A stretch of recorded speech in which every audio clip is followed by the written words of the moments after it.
Wakati nga President w'ekibiina ki the National Unity Platform Mwami Robert Kyagulanyi Ssentamu Bobi Wine buli wafunayoko omukisa ogubeera nti ayogerako eri international community abannyonnyola obuzibu bw'ayitamu ate era wamu n'okuba nti yeesambajja ne ssekwesambajja yenna omukulembeze wa Uganda Mwami Yoweri Kaguta Museveni n'okusaba envumbo ez'enjawulo okumuteekebwako wakati nga ebyo biri mu kugenda maaso ku saidi ye ate n'oyo kennyini gwayogerako wano na wali nti buzibu bw'amaanyi nnyo nnyini ddala naye ayongedde okubanga anoonyaamu engeri gy'asimba amakanda n'okusikiriza international community okubeera nti anyweza enkolagana yaayo naye muyinza okuba ng'oyogerera ku nsi ziri ennene zinnaggwadda ezimanyiddwa obulungi nti zaakulaakulana ate nga n'ebyensimbi byazo biyimiridde bulungi nnyo nnyini ddala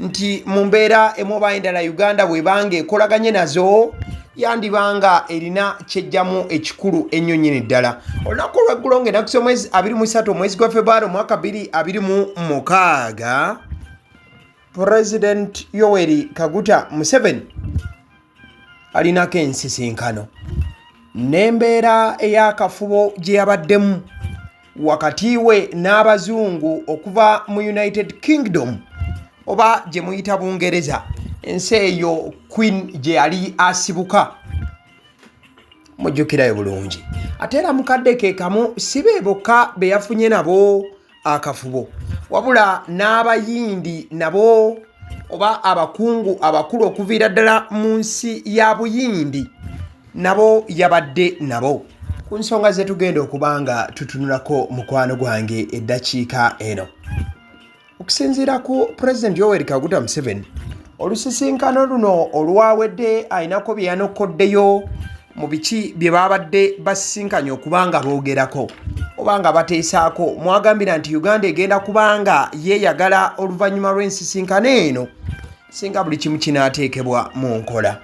I hosted visitors from the United Kingdom and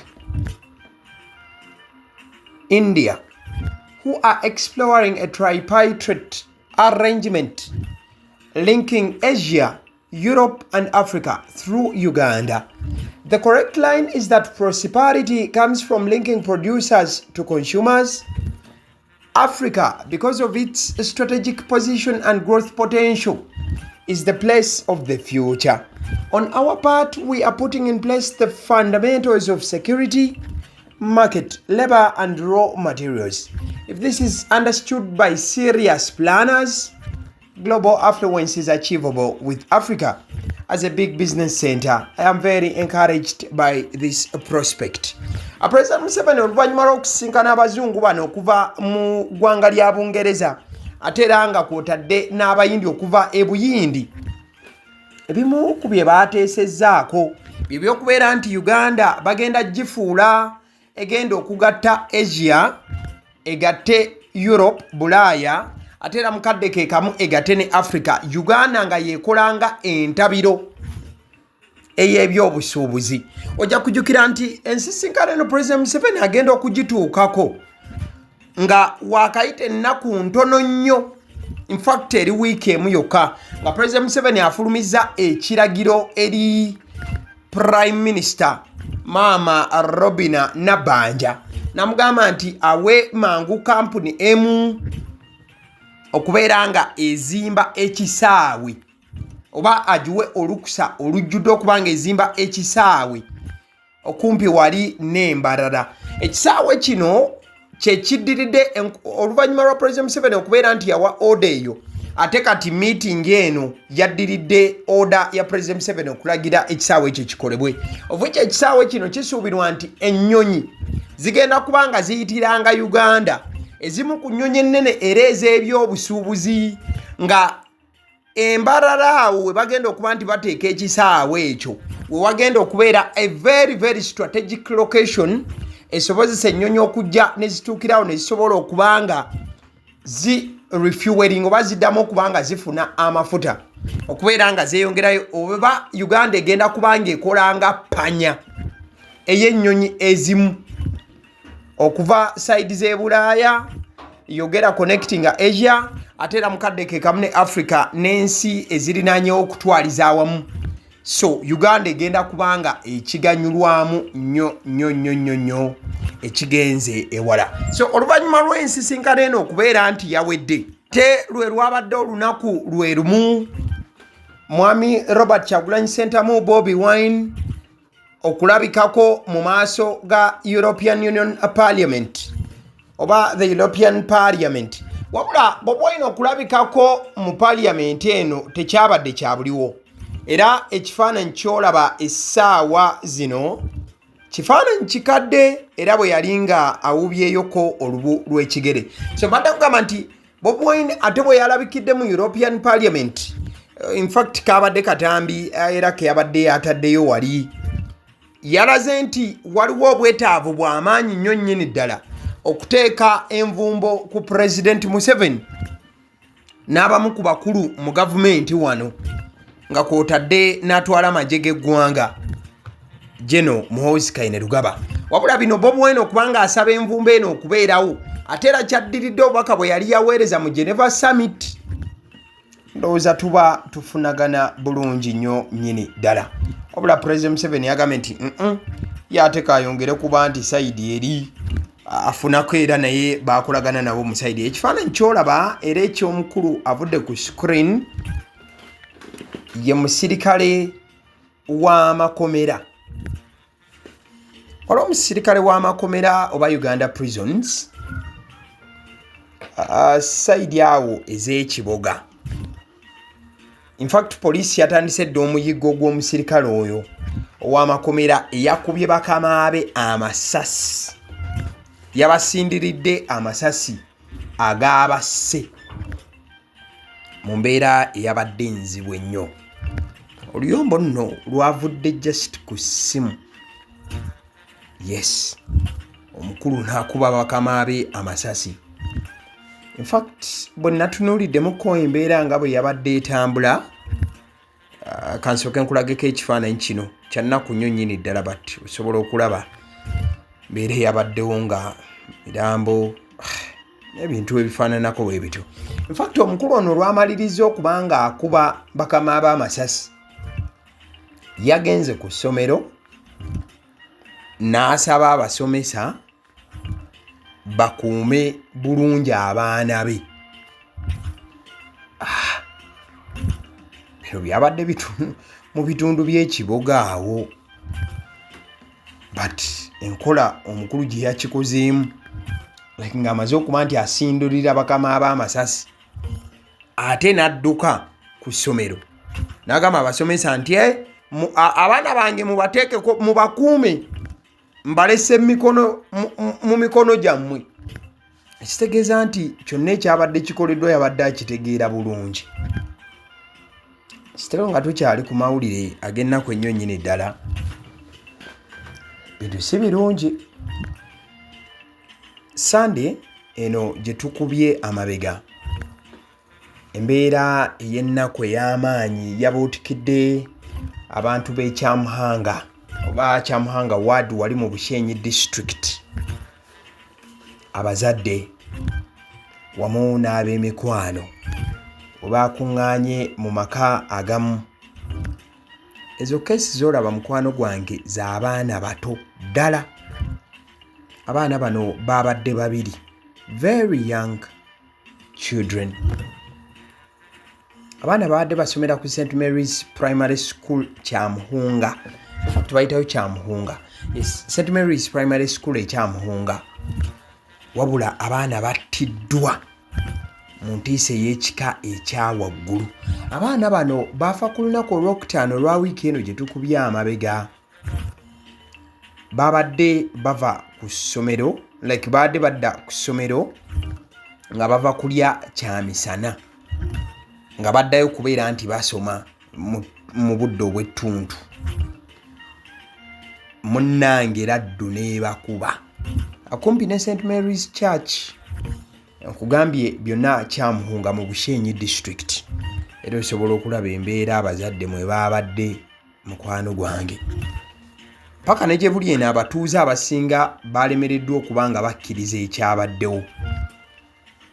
In fact poliisi nagirabye ng'egamba eri mu kukola okunoonyereza, naye abaana bafudde laddu, azin laddu ye yabakubye abaana 2 ne bafiirawo. Manye ebintu bino abantu olumu tubiwulira ne tulowooza nti tebiriiyo. Kugambye byabadde Bushenyi district, kyalo oba katundu bakayita kya Muhunga. Abaana 2, ssomero baliyita St Mary's Primary School, nalyo liri kya Muhunga. So laddu ebakuba kumpi nga banaatera otuuka, then kumpi ne waliwo awo church nayo bagiyita St Mary's. Negye buli eno abazadde tebannaba kuba nti barecovering okuva ku njege ye yatuuseewo. Omanye abaana bo nga bava waka kulya kyamisana n'obasibula n'obagamba kale mugende musome batica babalinze, ne bakomezaawo mirambo 2 nti babadde mu kkubo laddu ebakubye. They were struck by lightning.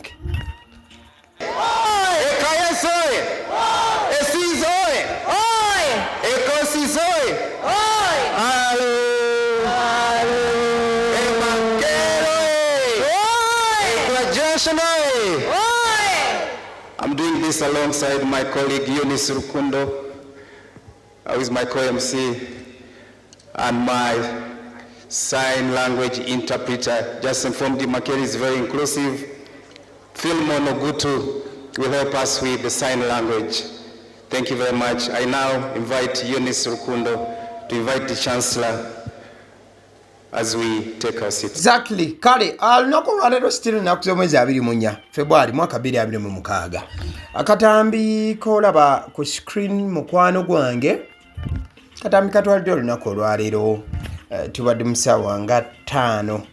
Yes, tubadde mu ssaawa nga 5 n'ekintu olunaku olwaleero. Omukolo gubadde guggyibwako akawuuwo. Omukolo ogw'emirundi ogw'76. Guno gwe mulundi ogw'76 nga ssettendekero wa Makerere oba Makerere University etikkira abayizi baayo. So olunaku olwaleero it is the 76th Makerere University graduation ceremony, era nga kutikkira kugiddwako akawuuwo olunaku olwaleero. Yes, oba oli muzadde obadde oweerera mwana Makerere emyaka agimazeeko, manya kimu nti okutikkira kwatandise. Unless nga alina mukiriteeka awo ng'abadde teyakubuulira nti munnange ebintu byagira, nawe banti atambudde bulungi, okutikkira Makerere kutandise lunaku lwaleero.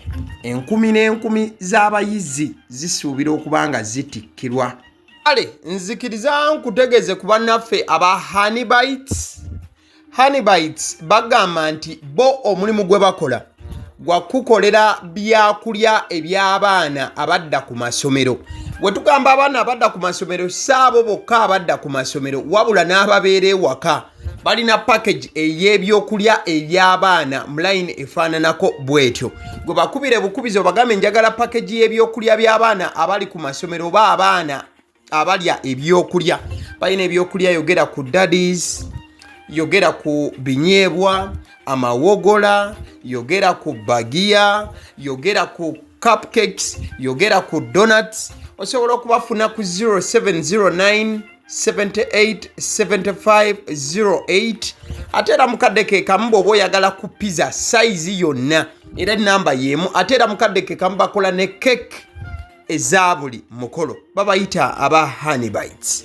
Njagala n'okutegeeza ku bannaffe aba Alson Painters UG, bano basiizi ba langi era nga balina obukugu mu kusiiga langi, era bamanyi ne langi ki egenda ku kizimbe kyo era mu ruumu ki. Tebasobola kuddira langi yandigenze mu kisenge ate ne bagisiiga mu ddiiro, ey'omu dining ne bagisiiga mu kinaabiro. Nedda, Alson Painters UG omulimu gw'okusiiga langi bagukugukira ddala. Basiiga ebizimbe okuviira ddala ku ruumu emu paka ku makalina n'amakalina gwe bakubira ebukubizo bagambe nti Alson Painters UG namaliriza okuzimba ekizimbe kyange. In fact ne bw'oba olina ekizimbe nga kikadde nga olaba langi yaakyo efaanana si bulungi, Alson Painters UG bazze kugonjoola ensonga eno. Bakubire ku 0705 1936 be bannaffe aba Alson Painters UG. Aba Sidi Omusunsuzi lyerinnya eryange. Erinnya eryange yenze aba Sidi Omusunsuzi. Yenze atuula emabega w'omuzindaalo. Buli lunaku era ly'eddoboozi ly'owuliriza ku mukutu guno aba Sidi Omusunsuzi ly'eddoboozi eryo. Era ng'omukutu kw'oli gwe guno ogwagaliwo. Nagamba nti information yonna gy'olaba ku channel eno tetugattamu kintu kyonna ate tewali kye tutoolamu. Information nga bw'eba eyingiddewo ffe bwe tugikwata ne tugikuwa. Kati gwe omulabi n'osalawo ki eky'okukozesa information eyo. Kati ky'ogenda okukola mukwano gwange bw'oba omaliriza okulaba vidiyo eno, likinga, commentinga ki ky'olowooza, mukadde ke kamu subscribinga bw'oba nga omukutu guno oli mupya. Ate era mukadde ke kamu sharingira mikwano gyo girabe vidiyo eno ate ne videos endala ku mukutu guno. Agaliwo YouTube channel, mwebale kutulaba.